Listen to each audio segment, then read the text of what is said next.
जो अभी होने वाला है कंपटीशन, उसमें आप पार्टिसिपेट कर रहे हो, आप इंडिया को रिप्रेजेंट कर रहे हो, तो क्या बताएंगे? जी नमस्ते। पहले तो मैं आप सबको बहुत बहुत बहुत ग्रीटिंग्स दूंगी दिन की। मैं सताक्षी भनोट हूँ, मिस चार्म इंडिया 2023। मेरे को ये खिताब मिला था 2021 में, जब मुझे मिस चार्म ऑर्गेनाइजेशन ने ये अपॉर्चुनिटी दी कि मैं भारत को जाके उनके देश में रिप्रेजेंट कर सकूं। और मेरे साथ होंगी 40 कंटेस्टेंट्स 40 दूसरे देशों से। तो मैं इस जर्नी को बहुत बहुत उत्साह के साथ देख रही हूँ, क्योंकि मुझे उन सब कंटेस्टेंट से जो दूसरे देशों से आ रही हैं उन सब से सीखने को बहुत कुछ मिलेगा और उन सबको जानने का बहुत अच्छा मौका मिलेगा।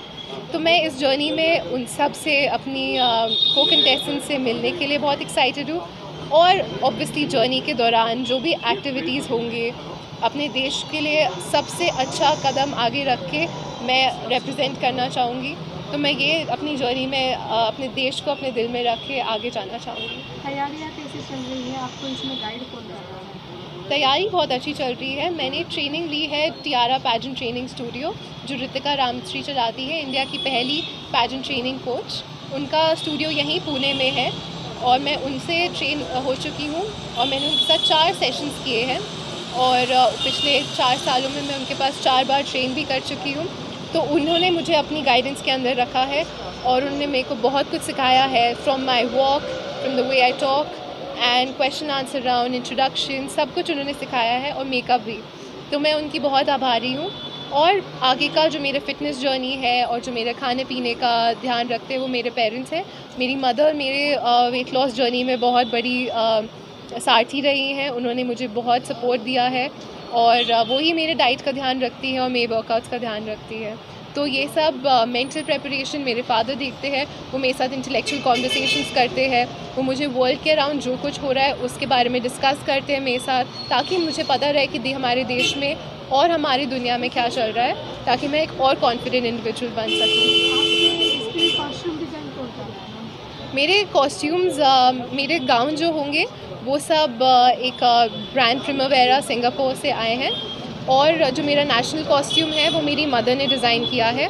मेरा नेशनल कॉस्ट्यूम हमारे देश की बहुत सारे एस्पेक्ट्स को इन्वॉल्व करके बनाया गया है, as well as involving the modern Indian women. तो मैं बहुत एक्साइटेड हूँ आप सबको दिखाने के लिए कि मेरा नेशनल कॉस्ट्यूम कैसा दिखता है।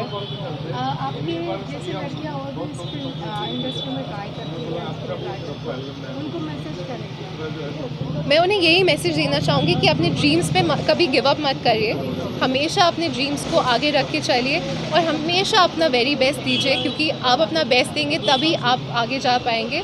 कभी भी ये मत सोचिए कि आप किसी से कम हैं, क्योंकि आप दूसरों से कंपटीशन कभी मत लगाइए। हमेशा अपने आप को अपना कंपटीशन रखिए और अपने से बेहतर हर रोज़ बनिए। तो यही मैं इनको टिप देना चाहूँगी। और हमेशा अपने लिए एक बैकिंग रखिए, हमेशा एक प्लान बी रेडी रखें, ताकि आप हमेशा प्लान बी ए पे इतना फोकस और इतना प्रेशर ना डाल दें कि वो भी आपसे अचीव ना हो पाए।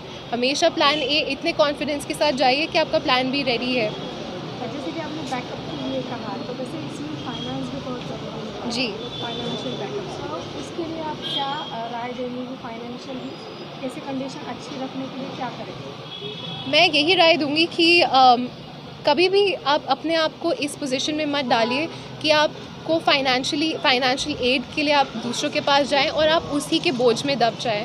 मैं हमेशा आपको ये रेकमेंड करूंगी कि अपने आप को इतना काबिल बनाइए, क्योंकि आपके पास एज है।